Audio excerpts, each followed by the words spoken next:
చేస్తాడనమాట. అయితే ఒక యజ్ఞాన్ని చేస్తున్నాడు. ఆ యజ్ఞానికి అందరూ వచ్చారు, దేవతలు, బ్రహ్మ, అందరూ వచ్చారనమాట. మరి దక్షుడేమి సామాన్యవాడు కాదండి, ఆయన కూడా భగవంతుడి యొక్క భక్తుడు. ఆయన అందరినీ చూసుకునే దాయిత్వాన్ని భగవంతుడు ఆయనకి ఇచ్చాడు. అంటే దక్షత కలిగిన వాడు కాబట్టి ఆయనకి ఆ రెస్పాన్సిబిలిటీ ఇచ్చాడు. ఒక యజ్ఞం చేస్తూ ఉంటే ఆ యజ్ఞానికి ఎవరు ఏర్పరిచారు అంటే దక్షుడు ఏర్పరిచారు. ఆ యజ్ఞానికి వచ్చిన అతిథులు అందరూ దక్షుడు రాగానే లేచి నించున్నారంట. శివుడు, బ్రహ్మ మాత్రం లేచి నించోలేదు. బ్రహ్మదేవుడు ఎందుకు నించుంటాడు? కొడుకు వచ్చాడు కదా, ఆయనేమీ నించోవాల్సిన అవసరం లేదు. శివుడు మాత్రం నించోలేదు. మరి దక్షుడు ఏమనుకుంటున్నాడంటే, నేను పిల్లనిచ్చిన మామని, నన్ను చూసి కూడా అతను మర్యాదపూర్వకంగా లేచి నించోలేదు. సరే పోనీ లేచి నించోలేకపోతే లేచి నించోకపోయాడు, కనీసం విష్ అయినా చేయలేదు.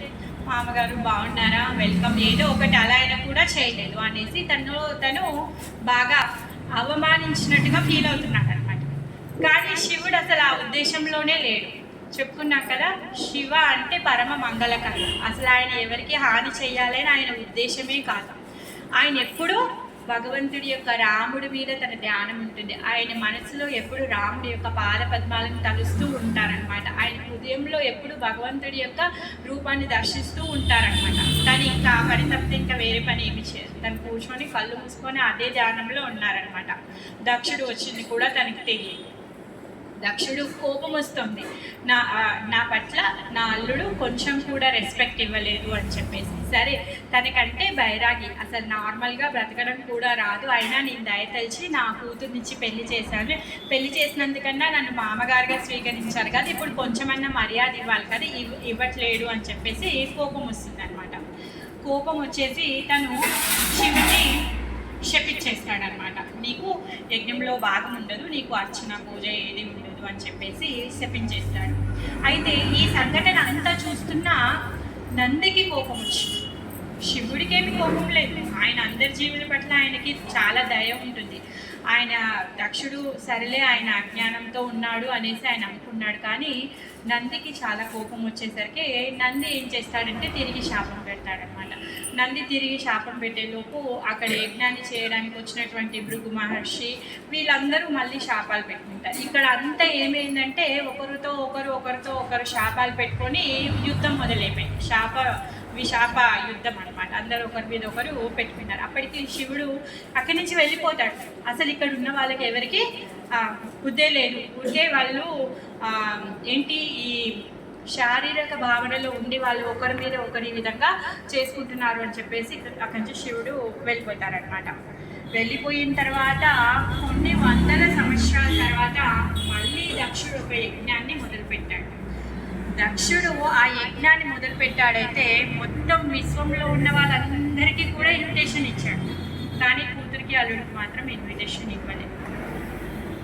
కైలాసం మీద నుంచి స్వర్గంలో ఉన్న దేవతలందరూ వాళ్ళు చాలా మంచిగా అలంకరించుకొని వాళ్ళ భర్తలతో వాళ్ళ యొక్క ప్రైవేట్ విమానాల్లో బయలుదేరుతున్నారంట. వాళ్ళ ఫ్రెండ్స్తో వాళ్ళందరితో మాట్లాడుతూ దక్షుడు యజ్ఞం చాలా గొప్పగా చేస్తున్నాడు, పెద్ద ఇన్విటేషన్ వచ్చింది, సో అందరం వెళ్తున్నాము అని చెప్పేసి వెళ్తున్నారనమాట.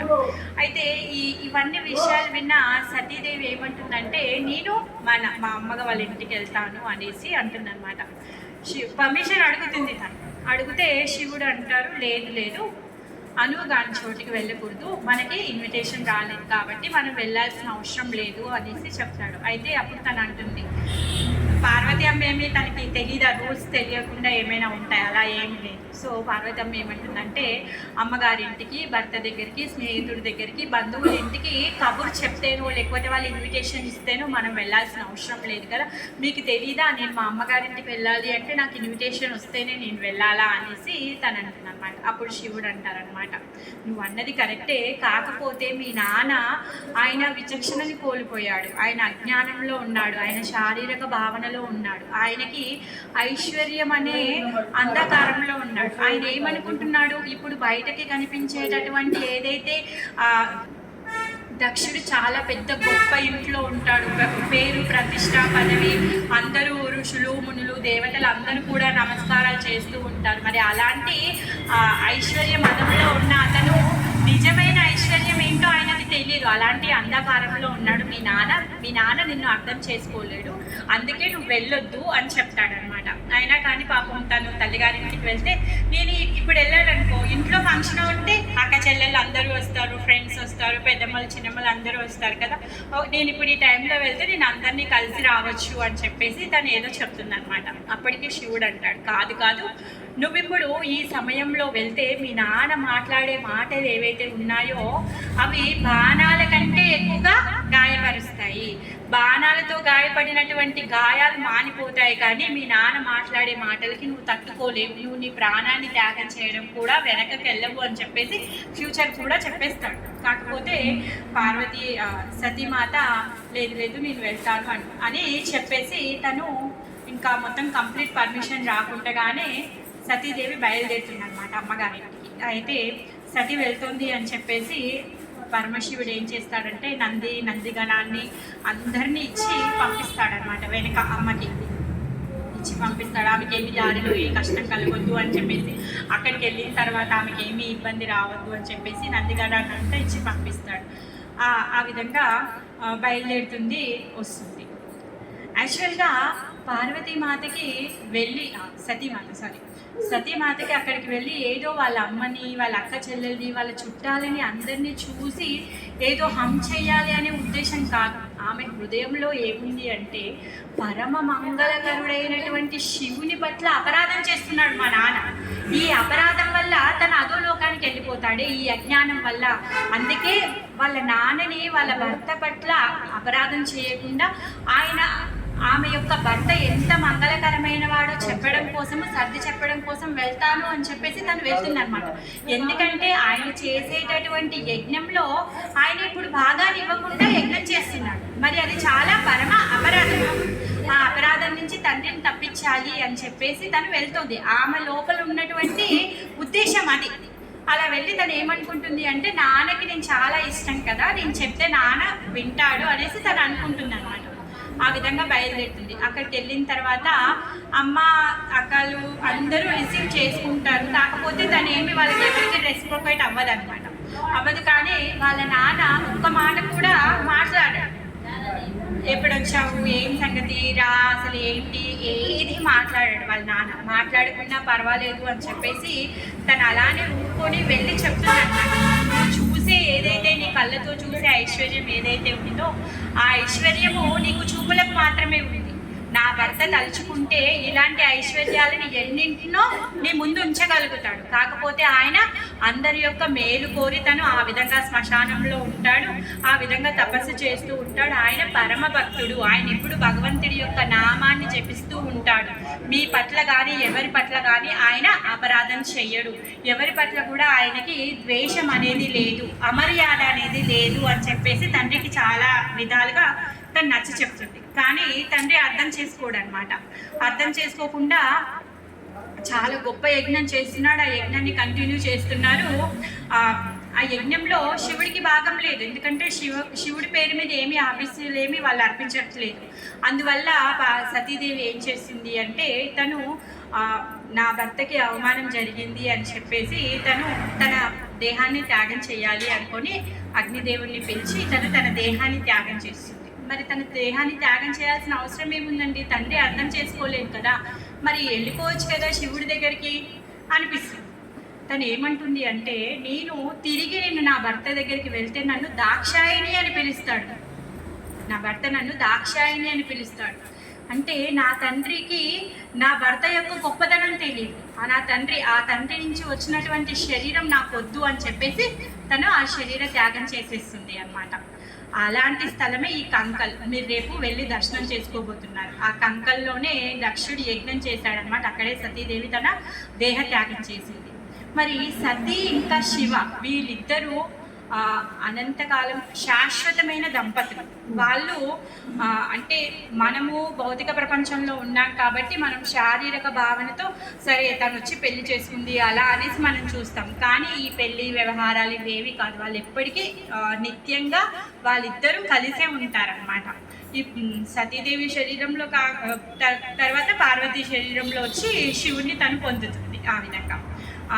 అయితే దక్షుడు కూతురు చనిపోయిన తర్వాత నంది కోపం వస్తుంది.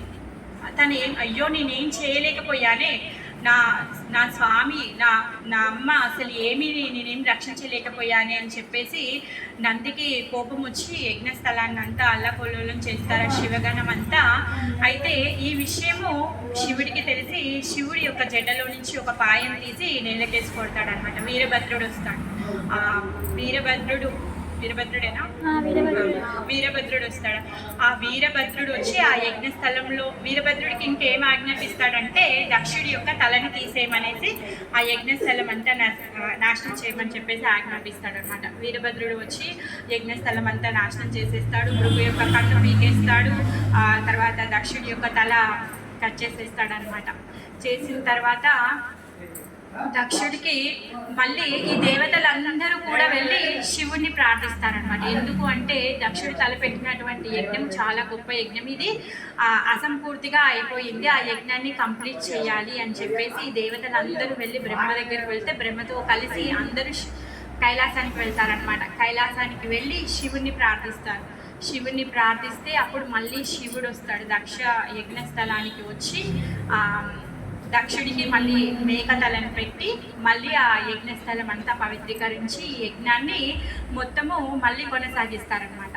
అయితే ఆయన ఎప్పుడైతే ఆ మేక తలని తను పెట్టుకుంటారో అప్పుడు తనే పశ్చాత్తాపడతారనమాట. అయ్యో నేను చేసిన తప్పు వల్ల నా పుత్రికను నేను కోల్పోయాను, ఈ పరమశివుడిని నేను ఇంత అపార్థం చేసుకున్నాను అని చెప్పేసి తను పశ్చాత్తాపడి ఏడుస్తూ తర్వాత ఆ యజ్ఞాన్ని చాలా భక్తిభావంతో చేస్తే సాక్షాత్ విష్ణువే వస్తారనమాట.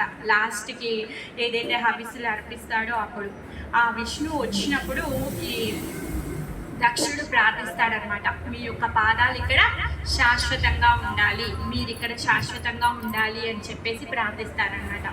అందుకే అది హరిద్వారం అయిందనమాట. ఇప్పుడు అక్కడ కంకల్లో స్వామివారి యొక్క పాదాలు ఉంటాయి. తర్వాత ఇంకా మళ్ళీ బ్రహ్మ కూడా ప్రార్థిస్తారు.